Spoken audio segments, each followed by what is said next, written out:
Welcome back. We have the great pleasure today of being joined by Alistair Bienvenidos Crook, de one of the nuevo. great diplomats Hoy of tenemos el gran Great placer Britain de and contar con Europe. Alistair Crook, uno de los grandes diplomáticos de Reino Unido y de Europa, que por desgracia escasean en estos tiempos. Me refiero a los buenos diplomáticos. Hay muchos temas sobre los que quería preguntarle hoy, desde lo que está ocurriendo en Irán hasta, por supuesto, el enorme ataque contra Moscú. La implicación de Occidente no es precisamente sutil. Pero para empezar con Irán, tenemos este memorando de entendimiento. Por lo que tengo entendido ya se ha firmado, aunque no lo sabemos con certeza. Hay mucho secretismo en torno a esto, y las implicaciones son muchas. ¿Lo respetarán los estadounidenses? ¿Y hasta qué punto puede influir en la región?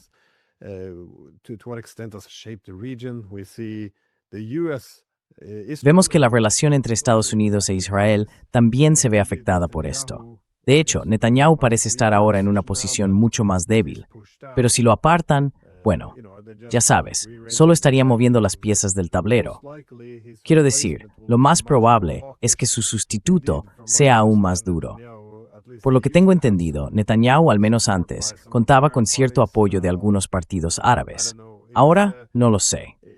Parece que este memorando de entendimiento, independientemente de si llega o no a aplicarse, va a tener un impacto enorme en Estados Unidos, en Israel y en toda la región. Es una cuestión enorme, realmente importante. Pero claro, el problema también lo es. Así que me preguntaba si podrías hablar sobre ello.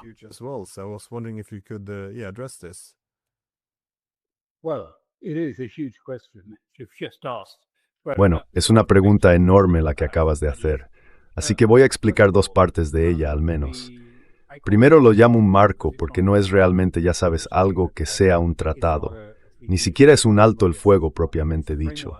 Es un marco para un alto el fuego. Y he hecho, creo que 5, altos el fuego entre israelíes, palestinos y otros, y el marco suele ser de hecho la parte más fácil. Lo más difícil es pensar cómo construir una zona de protección para que las cosas puedan avanzar, porque seguro que habrá interrupciones. Por ejemplo, una bomba en Abbas fue una de las cosas que interrumpió uno de ellos. Pero también puede pasar que alguien salga y diga, mira, no creemos que se tomen en serio esta hudna en absoluto.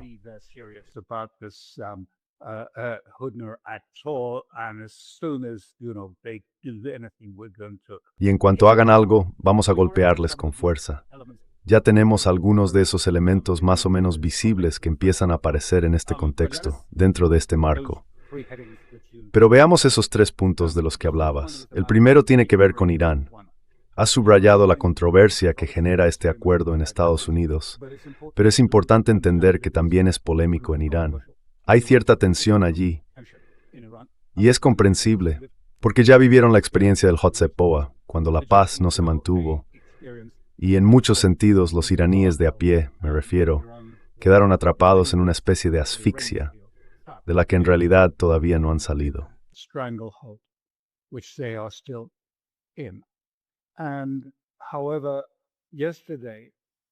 Y sin embargo, ayer, creo que fue por la tarde, el líder supremo emitió un comunicado en el que decía que, aunque él mismo estaba en contra del acuerdo marco, fue convencido por Raisi y supongo por Jamenei cuando habló del honorable presidente, de que no habría retrocesos en los términos del marco ni en los intereses iraníes.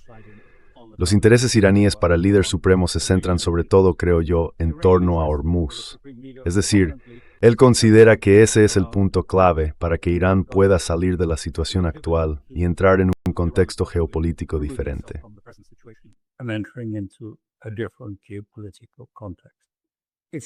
Inte ibn sa penmiama, esmo gumiso. Usuals mayano pasado, okisir. Sabes, el estrecho de Hormuz es fundamental. Podríamos entrar en las razones, que son más bien geopolíticas, pero él lo ve en esos términos. Lo que creo que estaba haciendo era, en cierto modo, lanzar una advertencia, no solo, por así decirlo, al ala reformista de Irán, sino también a una opinión pública escéptica.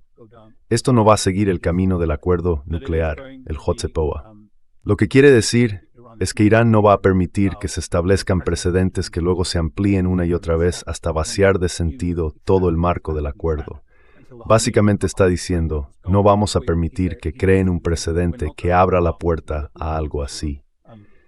Y el otro elemento, por supuesto, es Líbano. Y Líbano es clave.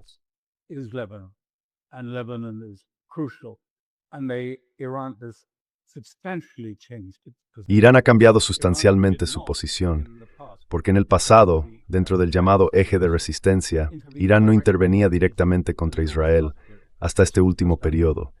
Esta ha sido la primera vez que han actuado de forma directa y han amenazado con bombardear intensamente el norte de Israel si Israel seguía adelante con su amenaza de arrasar Dahiyeh, un suburbio de Beirut.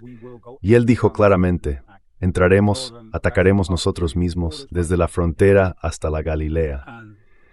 Y eso fue, bueno, claro, entonces Trump intervino y el ataque se detuvo. Así que esa es la otra parte. Lo que estamos viendo ahora es que todo esto ya se está poniendo a prueba. Y luego pasamos a hablar de Estados Unidos, si te parece, en un momento.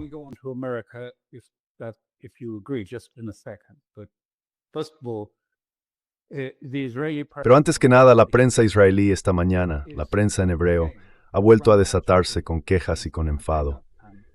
Quiero decir, Israel está en una auténtica agitación, una agitación psicológica, emocional. No es algo pequeño ni algo que se pueda resolver fácilmente, sino una crisis profunda. Lo ven como una gran derrota. Ven que toda esa narrativa del gran triunfo del gobierno, en la que muchos israelíes creyeron, esa idea de que Estados Unidos volaría, como decían ellos, ala con ala junto a los valientes pilotos israelíes para destruir por completo a Irán, y que iban a destruir a Hezbollah y anexionar, robar la mitad del Líbano de ciertos aliados en Beirut.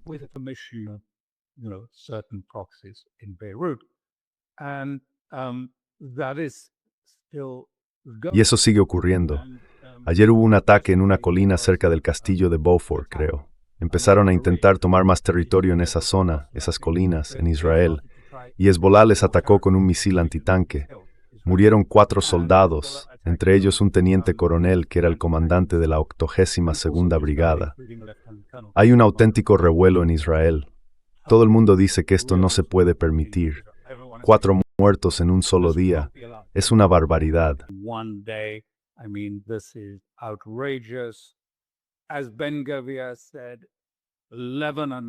Como dijo Ben-Gvir, Líbano debe arder con nosotros. Y otros han estado diciendo cosas parecidas, igual de exageradas, que Hezbollah tiene que sufrir, que hay que entrar allí y darles una lección. Líbano debe arder. No sé qué va a pasar, pero la presión, y como bien dices, Netanyahu está bajo una presión enorme, porque las encuestas mostraban que las probabilidades de que ganara las elecciones de marzo estaban, creo, en torno al 49 o 50%. No recuerdo la cifra exacta, y ahora están más o menos a la mitad, un 34% hoy. Así que bueno, es complicado. Si Trump tiene problemas con su posición en las encuestas en Estados Unidos, Netanyahu tiene aún más. In America, Netanyahu has got more. And as you know, Y como sabes, quiero decir, eso podría implicar que acabe yendo a prisión, porque estas elecciones parecen irle cuesta abajo. Pero eso sería si no hace nada, porque de hecho la política en Israel ahora mismo es que si Netanyahu no hace nada respecto al Líbano, es decir, si no pasa la ofensiva en el Líbano, perderá las elecciones, y las perderá. Quiero decir, hay un consenso total en torno a eso. Esa es la situación, y eso es lo que tiene delante Estados Unidos. Los israelíes también, porque hay muchas dudas y mucha confusión sobre lo que todo esto significa. Porque aunque en Occidente no se entienda del todo, los israelíes lo ven como un punto de inflexión enorme.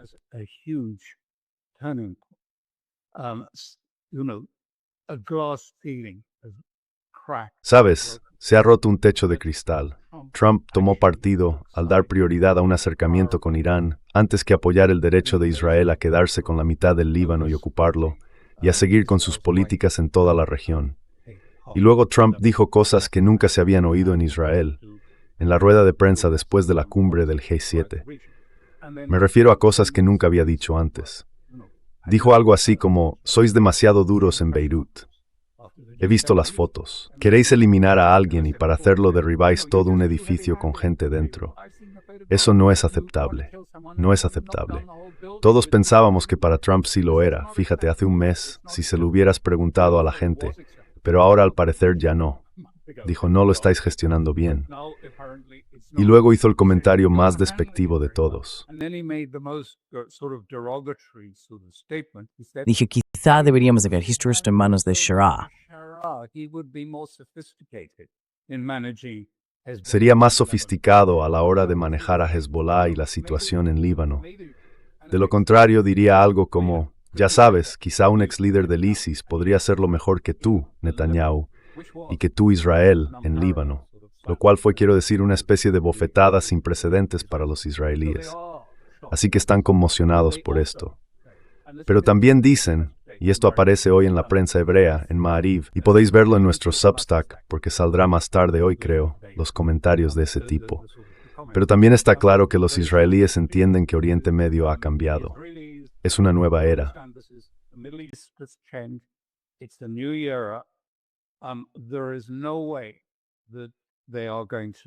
No hay ninguna posibilidad de que vayan a destruir Irán.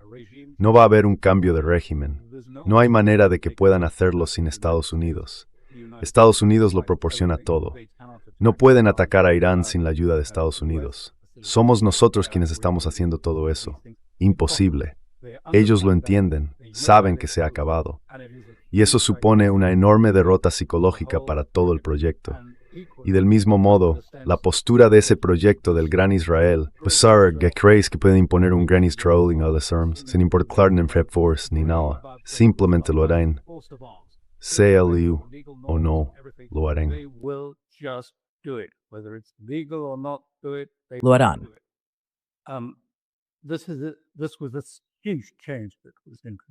Y este fue un cambio enorme que se introdujo después del 7 de octubre. Esta idea de la permanencia de la seguridad.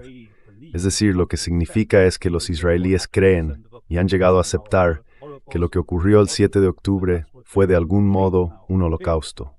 No lo fue, pero eso es lo que piensan y sienten ahora, y que viven, digamos, al borde de un futuro holocausto. Por eso para ellos Hezbollah no puede existir. Debe ser eliminado por completo. Así que entienden que en realidad las palabras de Trump significan que esta vez Estados Unidos podría ir en serio al imponer sanciones muy duras a Israel, si deciden actuar o responder en el Líbano. Porque eso se vería como algo que socavaría a Trump y su gran logro de haber conseguido abrir el estrecho de Hormuz.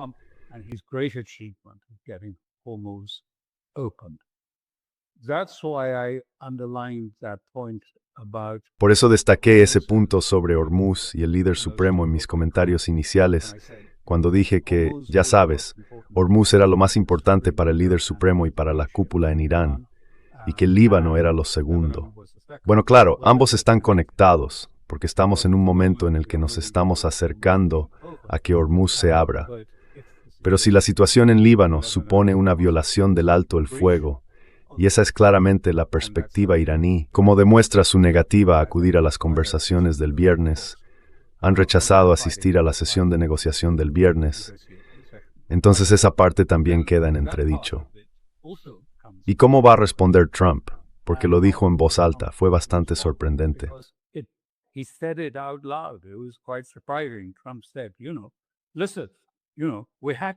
Trump dijo algo así como, mira, tenemos que cerrar este acuerdo porque nos estamos quedando sin reservas.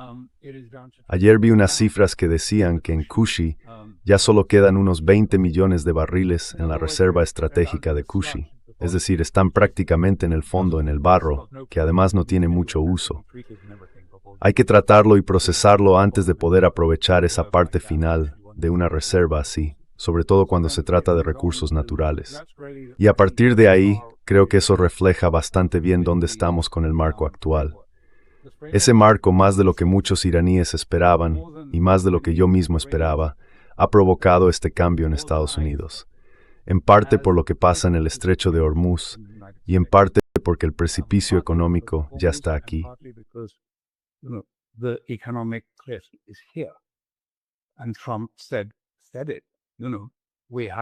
Y Trump lo dijo, tenemos que hacerlo porque estábamos a 4 semanas de quedarnos sin petróleo. Eso ha provocado este cambio y ha generado ahora una batalla muy dura en Estados Unidos. Una gran batalla entre China, los grupos sionistas pro-israelíes y los seguidores de Trump, que insisten en lo que ellos llaman América primero y no Israel primero. ¿Cómo han llegado a ese punto? Y además se acercan las elecciones de mitad de mandato. Ahora la pregunta es, el consenso general, lo que se suele pensar, es que esto va a ser muy perjudicial para Trump, que va a perder, y que los republicanos también van a perder. Debo decir que yo también lo pensaba, pero ahora no estoy tan seguro. Primero porque creo que, bueno, ya sabes que el proceso electoral para el Senado es rotatorio. No es todo de golpe. Es una parte y luego otra parte entra en elecciones, así sucesivamente. Así que bueno, las cifras quizá no sean exactas, pero hay unos 20 escaños republicanos que están en juego ahora mismo, los escaños republicanos, es decir, en la Cámara de Representantes. Esto quiero decir, sí, podría inclinar las elecciones de mitad de mandato sin duda, pero tampoco es algo irrecuperable, al menos según la visión, creo, de Trump y su equipo. Ya sabes, 20 escaños.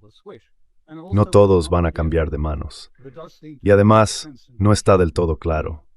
Parece que la base más sólida del movimiento MAGA no se ha apartado de Trump, sobre todo por una lealtad personal, más que por otra cosa.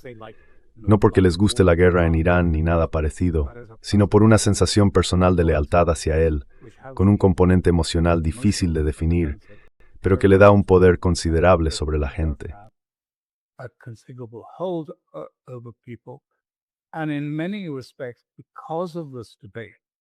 Y en muchos sentidos, por este debate que, como sabes, gente muy destacada está señalando, si Estados Unidos controla realmente su propia política exterior, o si, por decirlo así, hemos delegado esa política en una potencia extranjera, está captando la atención de la base MAGA tras lo que ocurrió, el asesinato hace poco del portavoz cristiano en la Meca. Joe Kent y otros también están planteando esta cuestión. Así que creo que hay una sensación de que quizá no sea tan catastrófico. De hecho, habrá algunos dentro del sector republicano que incluso puedan pensar que esto no es algo malo y que por tanto apoyen más a Trump de lo que esperábamos. Pero no me había dado cuenta de que en realidad el número de escaños en juego no es tan grande. Puede que se esté exagerando o que no sea suficiente o lo que sea. Por supuesto, será motivo de disputa. Pero ahora, si Netanyahu entra y ataca Líbano, que pasará a verse no solo como una bofetada a Trump, sino como una bofetada a Estados Unidos.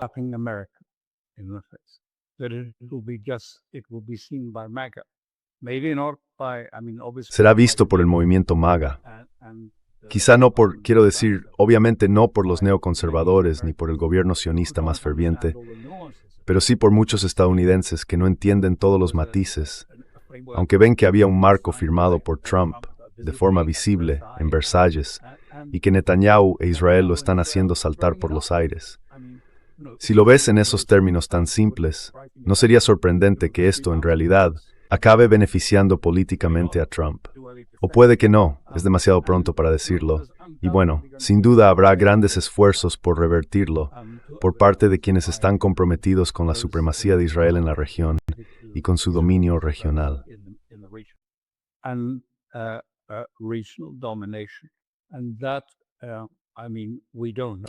Y eso, quiero decir, no sabemos cómo va a acabar. Tendrán éxito. Sería la primera vez que, ya sabes, un presidente se enfrenta a algo así. Pero Netanyahu en realidad, no Netanyahu personalmente, porque esto viene de todo Israel, de todos los líderes, tanto del gobierno como de la oposición. Todos están diciendo, ya sabes, que no se trata solo de Ben Gurión. Están diciendo que tienen que pagar, que deben sufrir, que tienen que pagar por esas 4 personas que murieron ayer.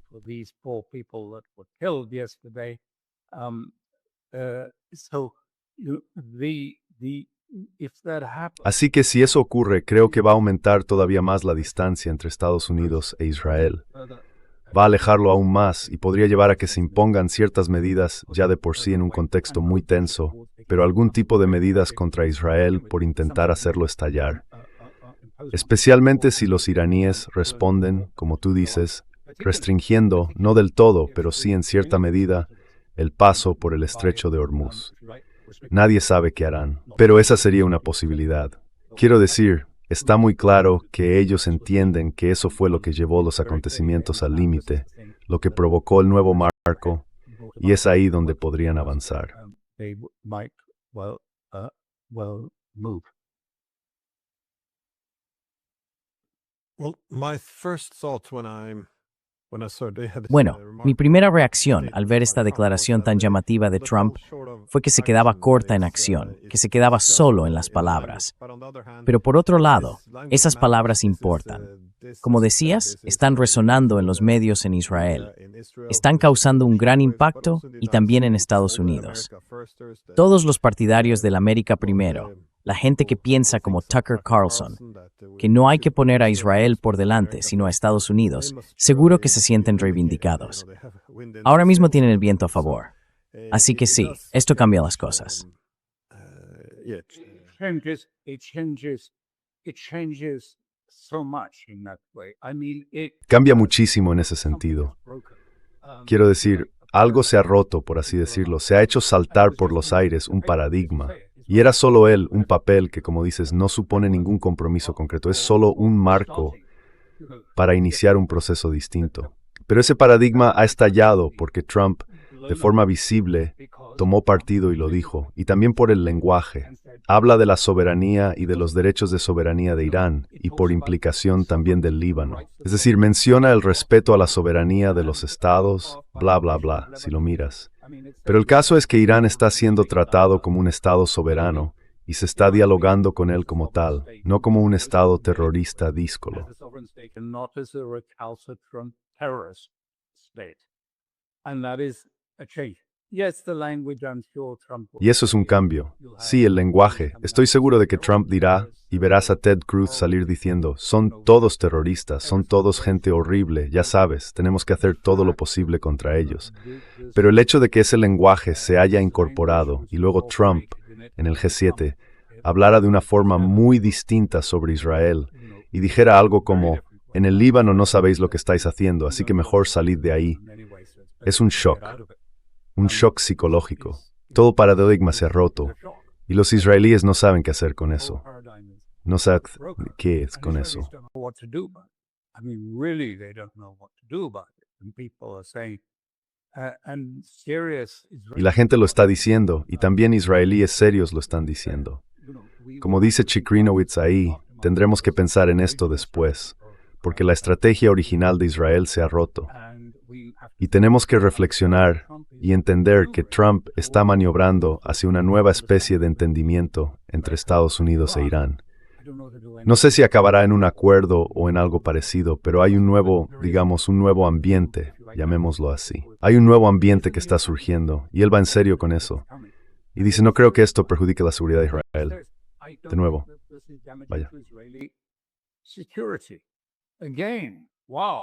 I mean, this is quite interesting thing to say. Quiero decir, es bastante curioso decir algo así, que se pueda tener una relación con Estados Unidos para mejorar las cosas con Irán.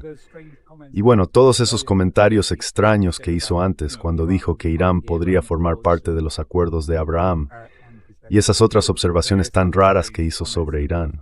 Se puede entender, al menos en los recovecos más confusos de la mente de Trump, que está avanzando hacia una idea de que podría haber, no sé, una paz perfecta, o como la llame, que esa gran paz podría surgir en Oriente Medio, y que un elemento clave podría ser la desescalada del conflicto con Irán. Pero reducir la tensión con Irán podría llevar a una situación más segura en la región.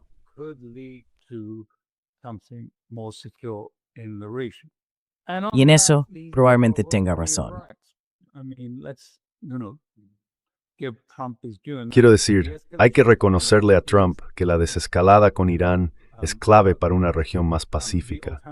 La alternativa que plantea Israel, de ir allí y destruir un país, de acabar con todos esos grupos aliados, de seguir destruyendo y matando más y más gente, no es una solución para la estabilidad.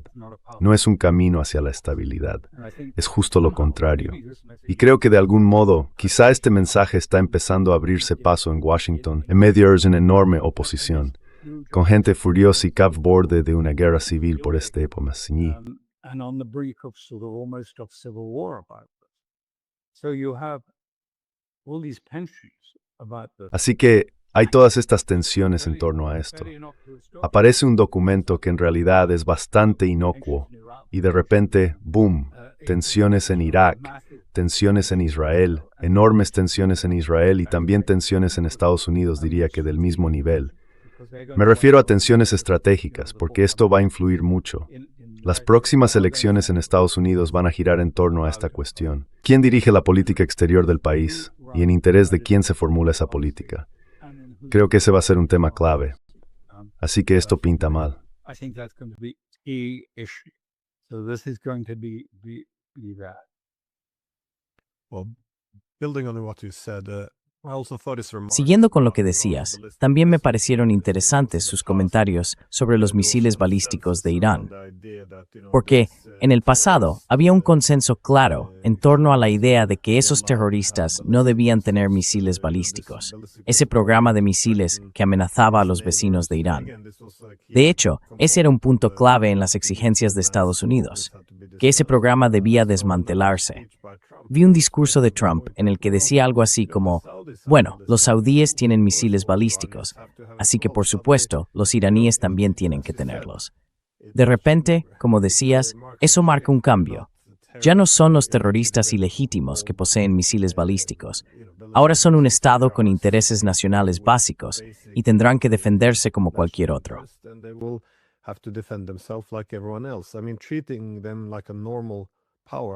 Quiero decir, tratarlos como una potencia normal es un paso enorme, sobre todo hoy en día, cuando el primer objetivo siempre es deslegitimar al adversario. Deslegitimamos a Putin, a Xi.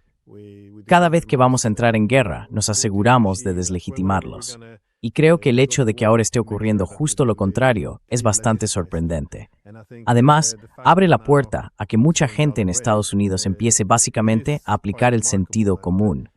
Son un Estado, tienen derecho a defender sus intereses nacionales básicos y a protegerse. Y se puede ir un paso más allá. En realidad, deberíamos apoyar su desarrollo de misiles balísticos, porque eso les da una disuasión convencional y reduce su dependencia de la disuasión nuclear. En fin, podría imponerse el sentido común. Así que sí, creo que el lenguaje tiene mucho poder. I did. I mean, the whole image. I mean, Quiero decir, ya sabes, toda la imagen en conjunto. Irán en el fondo está luchando por su soberanía, por su derecho a decidir su propio camino hacia adelante. Y eso está captando, ya sabes, la imaginación de buena parte del mundo. No es que, bueno, quizá estemos volviendo a ese periodo de posguerra, o ya sabes, a cuando se celebró la conferencia de Bandung y todo aquello sobre la independencia y la soberanía. Desde luego los países tienen sus motivos. ¿Cómo lo hicieron entonces? Pues lo hicieron desafiando los intentos de Estados Unidos de imponerles controles financieros y arancelarios. Rusia tiene controles, China tiene controles, e Irán ha logrado, al menos en parte, tener éxito tomando medidas firmes contra esos controles estadounidenses. Este es un presidente que va a dejar una historia más grande detrás de sí.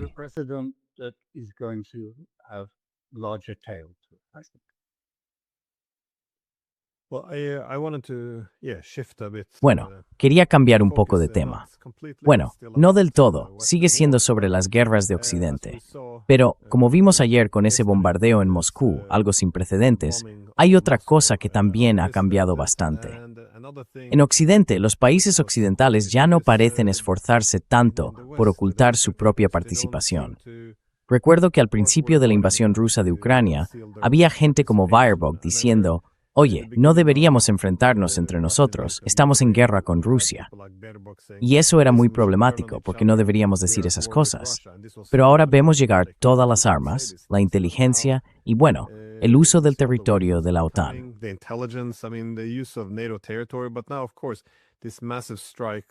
Pero ahora, claro, este ataque masivo, bueno, el año pasado, no solo contra la disuasión nuclear de Rusia, sino ahora este bombardeo enorme sobre Moscú.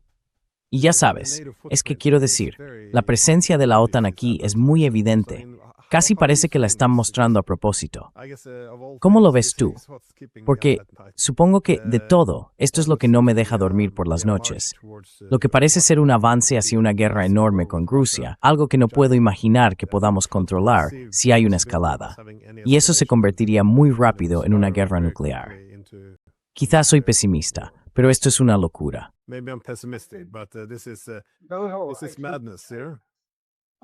Creo que lo que Avery está diciendo es muy pertinente para todo. Sí,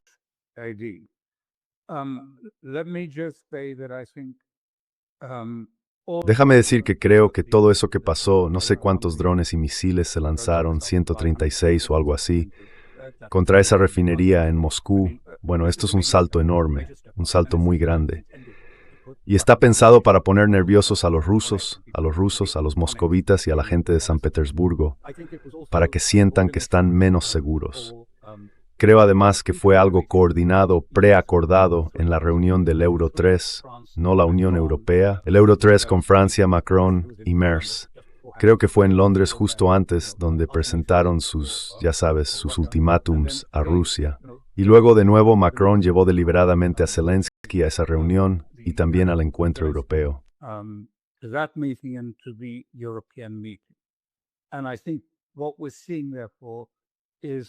Y creo que lo que estamos viendo, por tanto, es un gran esfuerzo de Europa por cambiar el relato. Macron dijo al principio que creía que Rusia, como gran Estado, aplastaría a Ucrania con facilidad y que todo terminaría rápido. Eso fue Macron diciendo que Rusia aplastaría a Ucrania y por tanto que no había mucho que hacer, porque iba a ocurrir de todos modos.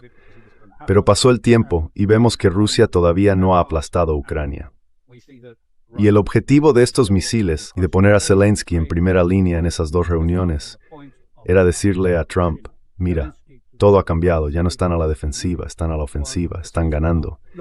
Ahora bien, eso no es verdad.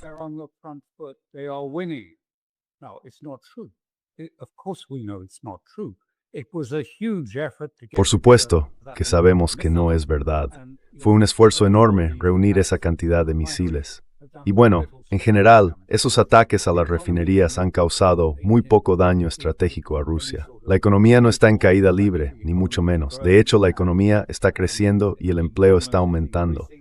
Así que es una narrativa falsa, pero estaban empeñados en escenificarla con Zelensky, y ya sabes, todo eso tenía que ver con el G7 y con la cumbre de la Unión Europea que iba a celebrarse, que se ha celebrado en estos últimos días.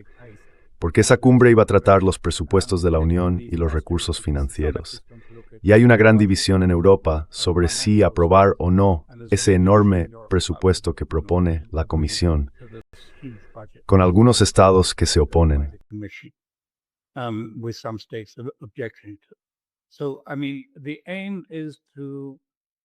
Bueno, el objetivo es, primero, impulsar que se destinen más recursos de defensa a Ucrania.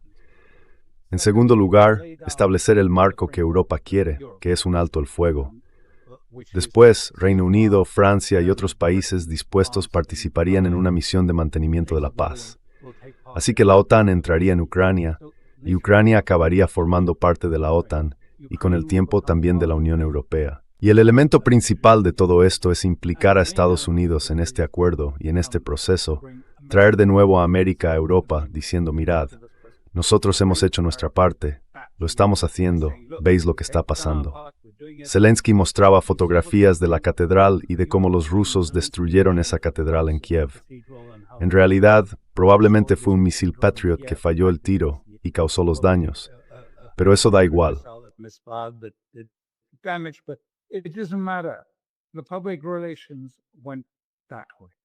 Las relaciones públicas fueron por ese camino, así que sí, hacia ahí nos estamos moviendo, y habrá que ver cómo tiene que responder él.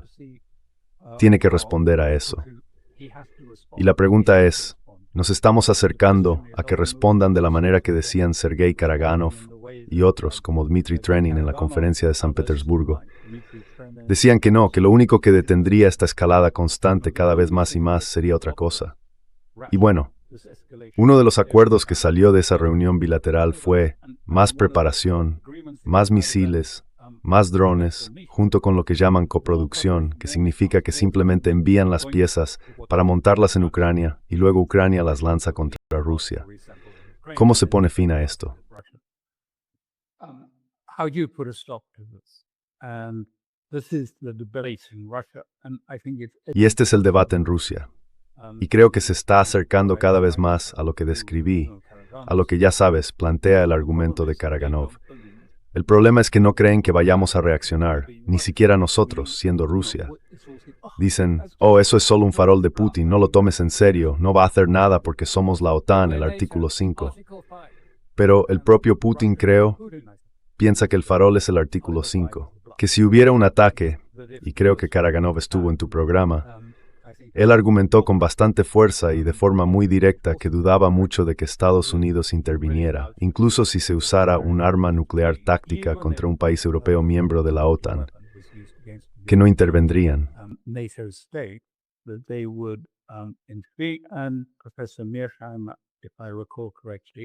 Y el profesor Mearsheimer, si no recuerdo mal, estaba de acuerdo con él. Pensaba que Estados Unidos no necesariamente se involucraría de forma directa. Pero ambos coincidían también en que esto podía llevar a algo mucho peor, que podía escalar y agravarse.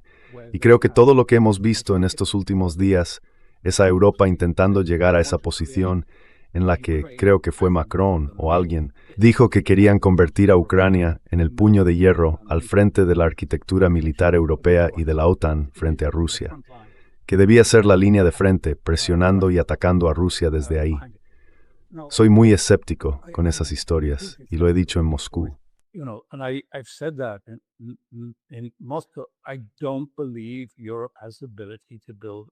No creo que Europa tenga la capacidad de construir una arquitectura militar.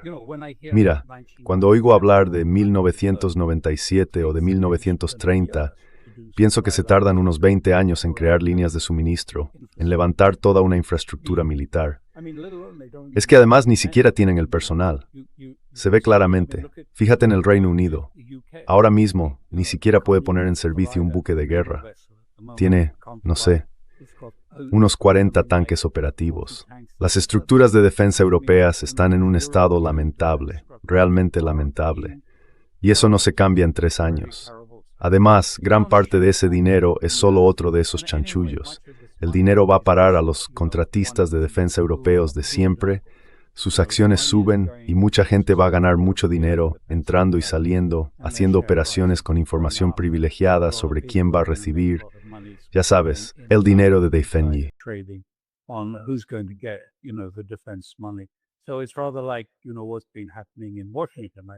Así que es un poco como lo que está pasando en Washington, creo. Ya sabes, con los futuros del petróleo, justo antes de que Trump haga un anuncio, de repente hay una gran venta o compra de futuros del petróleo, y luego él hace el anuncio, paz. Y creo que algo parecido está ocurriendo también en el contexto europeo. No creo que sea tan distinto. Lo que realmente quieren es, si puedo hacer una comparación un poco extraña, yo diría que es algo parecido a pensar en Europa como si fuera Israel. Israel está utilizando el conflicto con Líbano como una forma de atraer a Estados Unidos a su lado en una guerra contra Irán. Y Europa, de una manera similar, está haciendo algo parecido. Igual que Israel está llevando a cabo ataques dentro del Líbano, tomando ciudades y arrasándolas.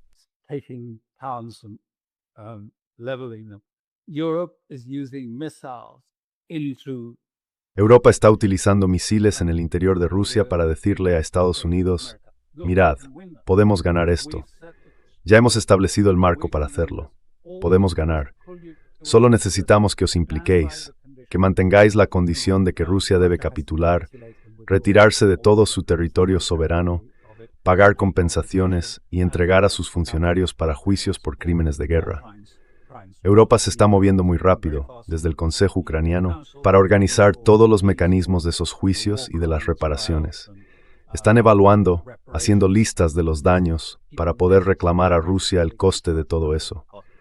Yo no creo que esto vaya a funcionar en absoluto. Putin lo entiende perfectamente. Leí una declaración que Lavrov iba a publicar en Político. No sé si la has visto, pero era una exposición muy contundente del sistema. Político al final se negó a publicarla, creo. Pero en fin, Politico refused to publish it, I think, in the end. But I mean, Well, the Namiheri Suntus Rugors lo publicó en Brosia. oh, they have, they have. Okay. Well, I mean, Ah, sí que lo han hecho. Bueno, quiero decir, es un artículo muy sólido, un texto muy contundente. Recomiendo a la gente que lo lea porque es muy claro, es una señal muy clara. Ahora sabemos perfectamente en qué punto estamos. Los europeos están tirando de Trump y quedaron muy satisfechos con la reunión del G7 porque consiguieron que se sentara con Zelensky y lograron que, más o menos, aceptara la posición europea, que es que debe haber un alto el fuego inmediato, la soberanía total de vuelta a Ucrania, todas esas exigencias maximalistas de Europa. Y sí, son maximalistas. Rusia nunca aceptaría algo así. Así que lo que han hecho es intentar sacar a Rusia del consenso aceptado y tratar de arrastrar a Estados Unidos hacia su propio consenso. and to try and pull America in that consensus, and then if they can, pull America. Y luego, si pueden, arrastrar a Estados Unidos otra vez a apoyar su guerra, a entrar en guerra contra Rusia junto con Europa. Ese ha sido, ya sabes, el objetivo de los alemanes, los franceses y los británicos. Provocar una guerra contra Rusia en la que, como en la Segunda Guerra Mundial, consiguieron implicar a Roosevelt y ahora quieren implicar a Trump. Encontrar la manera de, entonces era un eje o lo que fuera, arrastrar a Estados Unidos a su guerra contra Rusia. Sería catastrófico. Y este plan es catastrófico.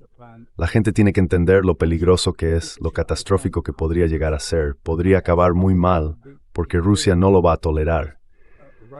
Me impresionó mucho lo que se dijo sobre Alemania en tu programa por parte de Karaganov, que sí sabe de cuestiones nucleares. Who does know about the nuclear issues? I mean, he has been involved in this for. Quiero decir, él lleva metido en esto desde hace años, décadas. Y, bueno, dijo que no tolerarían que Alemania tuviera armas nucleares, que la eliminarían antes. Fue un comentario muy duro.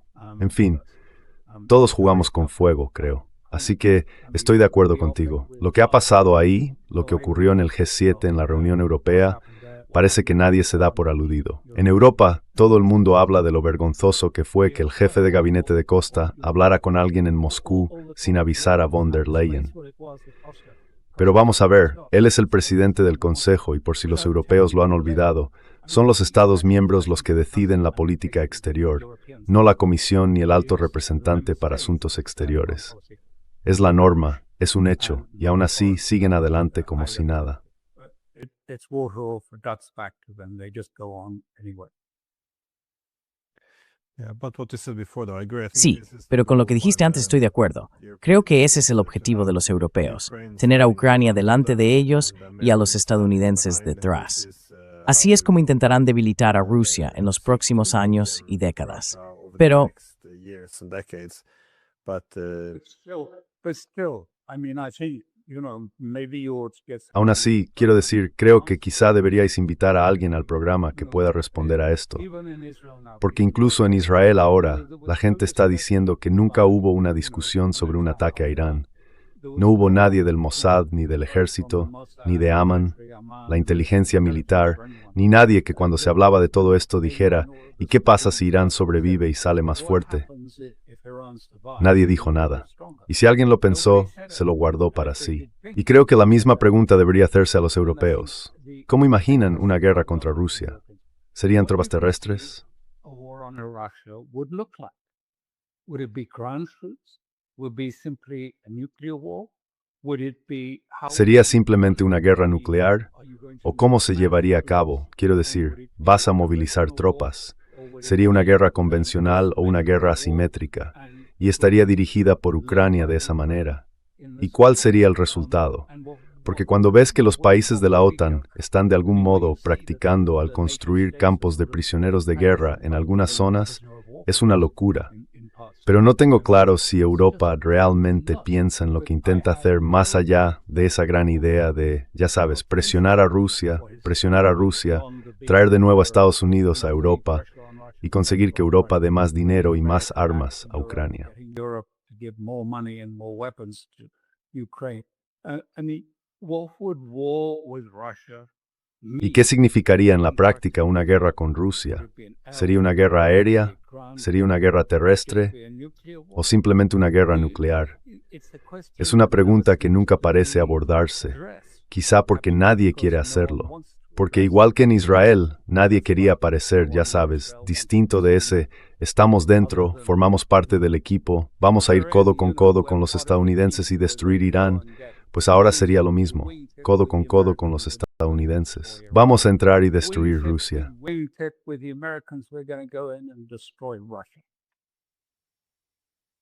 Yeah, I think this is the problem. They often Sí, creo que ese es el problema. A menudo piensan que la guerra va a ser algo de baja intensidad, algo que pueden controlar. Creo que muchas veces no entienden por qué Rusia todavía no ha tomado represalias contra los países europeos o contra la OTAN en general. Porque en cuanto lo haga, los propios rusos saben que ya no habrá control sobre la escalada. Será imposible, y lo más probable es que se convierta en una guerra total, donde las armas nucleares podrían entrar en juego muy rápidamente. Quiero decir, aún así, la idea sigue siendo que, si se puede presionar un poco más a los rusos, solo un poco más, y cuando estalle la guerra, como si los neerlandeses ya estuvieran construyendo campos para prisioneros rusos y todo eso.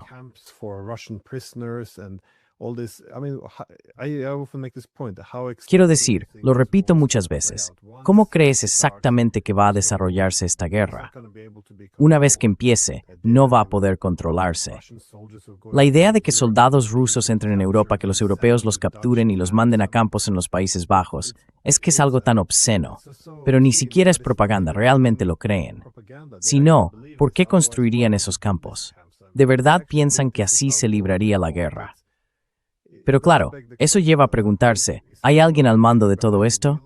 Porque es absurdo.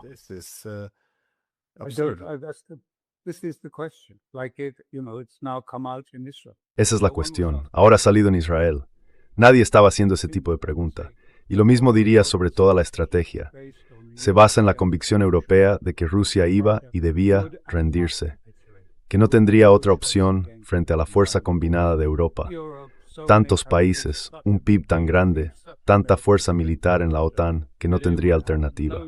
Y del mismo modo que lo que ocurrió en Irán, reflejó una falta total de comprensión sobre la naturaleza y el carácter de los iraníes. Esa idea de que Rusia iba a rendirse o que lo haría fácilmente es un completo malentendido de Rusia y de la conciencia que Rusia tiene de su propia historia con Europa.